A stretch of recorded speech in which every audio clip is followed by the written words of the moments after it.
Всем привет! В скором времени знаменитая авторитетная компания Motorola представит свой самый топовый смартфон под названием Frontier. Ожидается, что на китайский рынок он выйдет под именем Edge X30 Pro, а на глобальном рынке мы получим название Edge 30 Ultra. Все очень, можно сказать, запутанно. Не понимаю, неужели нельзя назвать смартфон одним именем для всех рынков.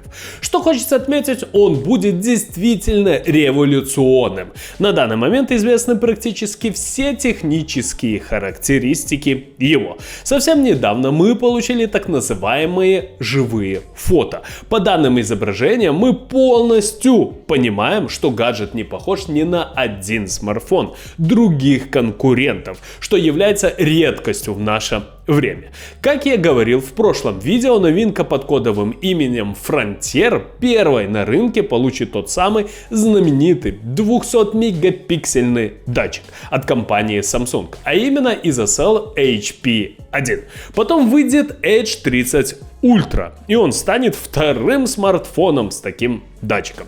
Теперь о нереально крутых технических характеристиках данного смартфона. Это мощный процессор Snapdragon 8 Gen 1+, AMOLED-экран на 6,67 дюйма, аккумуляторная батарея емкостью 4500 мАч, 12 ГБ оперативной памяти и 256 ГБ своей флеш-памяти и многое другое.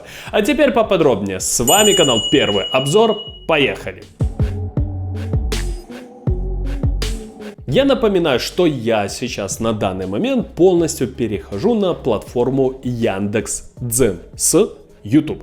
Почему я это делаю? Потому что, как вы знаете, сейчас YouTube заблокировал пользователей России, Беларуси и так далее. А если быть точнее, то он не дает возможности нам зарабатывать деньги. Так вот, я перехожу на Яндекс.Дзен. Пожалуйста, подпишитесь на мой канал. Он называется Первый Обзор, и там вы будете получать всегда свежие видео и всегда актуальную информацию. На мой взгляд, там достаточно неплохая платформа, если вы проживаете в России и так далее.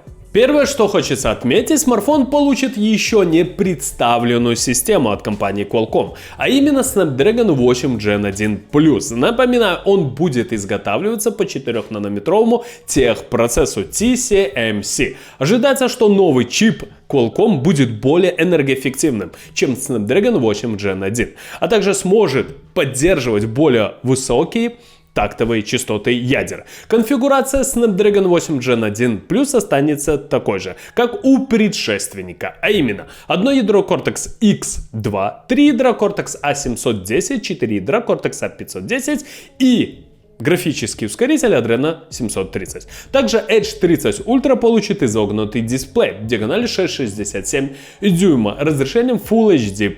Технология экрана будет, конечно же, AMOLED. Для многих людей это большой минус.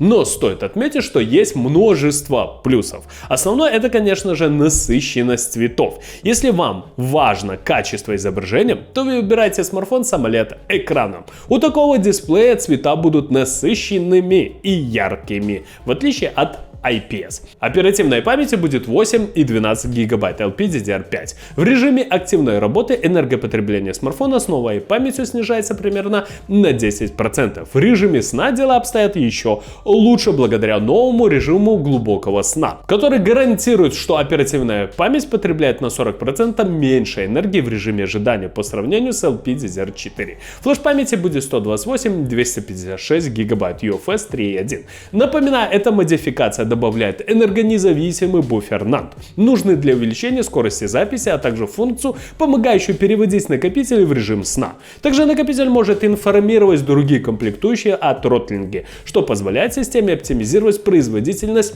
при перегреве, что, на мой взгляд, является большим плюсом. Основная тройная камера также получит датчики разрешением 50 и 12 мегапикселей для ширика и телевика, соответственно.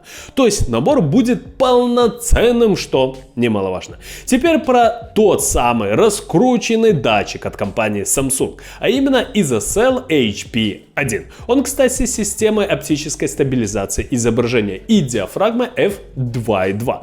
Это, скажем прямо, прорыв вперед в мобильной фотографии. В сенсоре используются разработанные Samsung пиксели размером 0,64. ISOCELL HP1 оснащен новой гибридной технологией биннинга, объединения пикселей 4:4 от компании Samsung. Это означает, что сенсор способен настраивать режимы объединения пикселей в соответствии с условиями съемки, используя для этого сложные алгоритмы программного перераспределения на основе технологий глубокого обучения. Также 200-мегапиксельный датчик может работать как несколько разных датчиков благодаря алгоритму на основе глубокого обучения. Samsung HP1 может выполнять объединение пикселей 2:2, что дает разрешение 50 мегапикселей. Датчик может снимать видео в разрешении 8К с частотой 30 кадров в секунду. Емкость аккумулятора составит 4500 мАч. Также впервые для компании будет поддержка 125-ваттной зарядки. На данный момент столь быстрая зарядка возможна только при условии двух аккумуляторных элементов. Только так можно добиться хорошего отведения тепла, а также сделать смартфон тонким и легким, что в наше время немаловажно. Но размещение двух аккумуляторов в корпусе сложно с точки зрения компоновки и расположения других комплектующих. Но я знаю, что Motorola все сделает хорошо. Ну что же, ребята, на мой взгляд, Motorola с каждым годом удивляет своих покупателей, а также многочисленных фанатов. И с каждым годом мы видим, что флагманы данной компании становятся все лучше и лучше, и они действительно могут конкурировать с такими гигантами индустрии, а брендами как, например, Samsung, Apple и так далее. Это вы должны понимать, что, например, вообще я думал, что данная компания не проживет и 2 лет.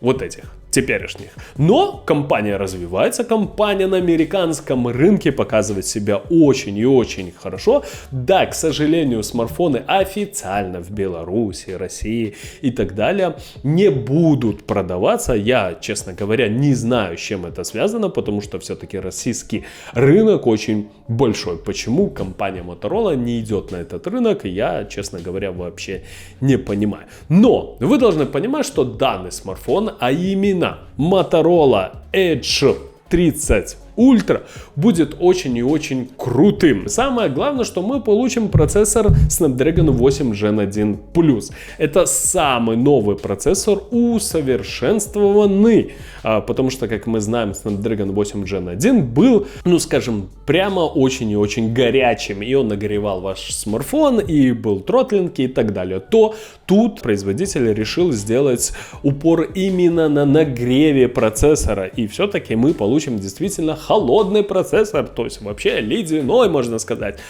Конечно же, я шучу, но ждем этот смартфон на обзор. Кому понравилось видео, ставим лайки, подписываемся на канал. Всем спасибо, всем пока.